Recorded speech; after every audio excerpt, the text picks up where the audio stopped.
এই সিহন কথাটি কই না ভাইতা না, সিহন কথাটি কই না ভাইতা না। আরো সহজ করে কই, আমরা তাদের চেষ্টা করে দেখছে পারে না। আবার আর বয়স হয়েছে 70 বছর, বাহার বয়স কত বছর রে? আরে কথা কইও জুড়ে, কত বছর?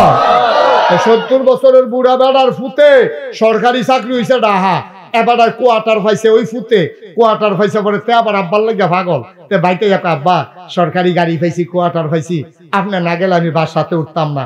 কারে কসকিতা আমি, তুই না গেলে আমি না গেলে উঠতি না, তো লজাই তো কইছে আব্বা আম্মারে পরে নেন, এবার আপনি লন। তে এবার কইলাম 2-3 বার কইছে তোর আম্মারে হালাইয়া কইলে আব্বা নেম দো, এবার না 2-3 বার 2-1 দিন পরে আইয়া আম্মারে আবার লইয়া যা, এই কথা কইয়া এবার আরে বুঝাইয়া হনাইয়া নিছে। মিলাদের দিন এবার ভালাই পড়ছে, মিলাদ টিলাদ পইরা কইছে 2 দিন থাইকা যাইবেন। এবার পরের দিন রাইতে 2-2:30টার সময় উঠটা সেটা ফুতের দরজা দিয়া লাড়া দিছে, ফুতে তো ডরাইয়া ফাল দুইটা কি থাকবা, কয় সরিষা বালা তেল আছে নি, কয় বালা তেল দিয়ে কি করবে, কয় ঘুম দিও না বায়ুটা চড়া, তোর মায়া না তেল দিয়া পানি দিয়া মিয়াইয়া মাথার দুই তো ঘুমাইতাম, কিন্তু তেল দে দেখি মাথার দিয়া ঘুম নি হয়। ফুতে তো ডরাই লাইছে। পরের দিন ডাক্তারের কাছে লইয়া গেছে, ডাক্তারের কাছে নিচে পরে ডাক্তারের ব্লাড, ইউরিন, ইসিজি কত টেস্ট মেস্ট দিছে, দিয়া সেটা কয় কোনো রোগ তো নাই।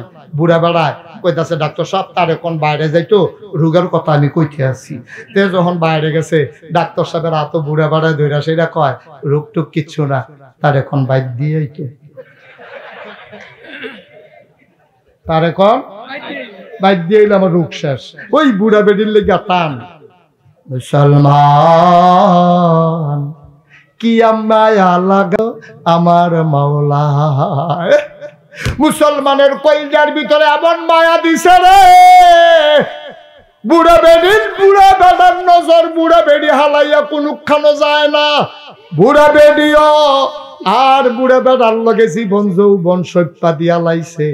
কালা হইলে কালা, ধলা হইলে ধলা, লম্বা হইলে লম্বা, বাইটটা হইলে বাইটটা, ধনী হইলে ধনী, গরিব হইলে গরিব, এইভাবে সংসার ধর্ম কইরা লাইছে।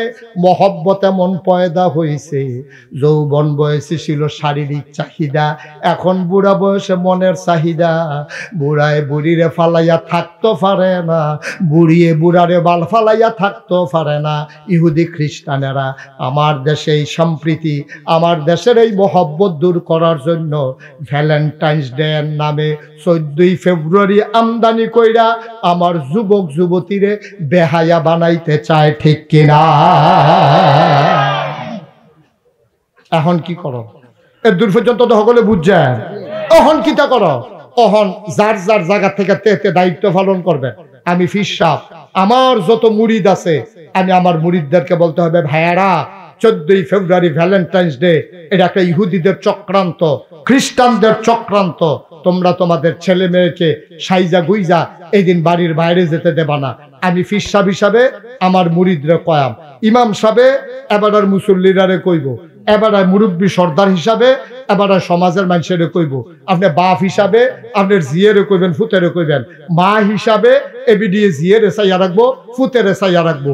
এটা নিয়ে উঠতি বয়সের মানুষ, এটা নিয়ে এত বিবেক বিবেচনা নাই, এটা নিয়ে বিবেকের চাইতে আবেগ কাজ করে বেশি। সুতরাং এইটা নিয়ে এই মহব্বত দিয়া ধৈর্য রাখন লাগবো, ভালোবাসা দিয়া ধৈর্য রাখন লাগবো।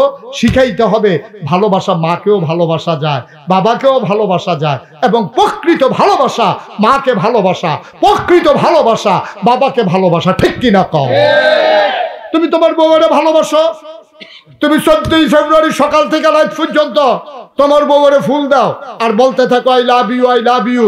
ঘুমের বাইরে উঠা কও, নলায় নলায় কও, গোসল করতে যাইতে কও, আইয়া সাইডা কও, কইতে থাকো, এটা কোনো দোষ না। কিন্তু একটা স্কুলের ছেলে অচেনা একটা মেয়েকে আই লাভ ইউ বলে ফুল দেওয়া ইসলাম কখনো সমর্থন করে না, ঠিক কিনা কও? আজকে এই এত বড় বিশাল জনসমুদ্র থেকে আমাদেরকে আজকে প্রমাণ দিতে হবে, আমাদেরকে সাক্ষী বানাতে হবে, আমরা আজকে দীপ্ত শপথ গ্রহণ করতে হবে 14 ফেব্রুয়ারি ভ্যালেন্টাইন্স ডে নামে এই বেহায়াপনায় বাঙ্গলার কোন যুবক যুবতী তারা অংশগ্রহণ করবে না ইনশাআল্লাহ। আল্লাহ যেন কবুল করে, হাত তুলে জানিয়ে দাও।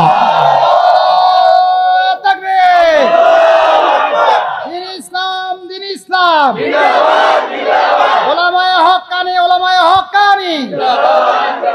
আল্লামা হযরত মাওলানা মুস্তাক ফয়জী পীর সাহেব না, সবাই কোনা আমিন।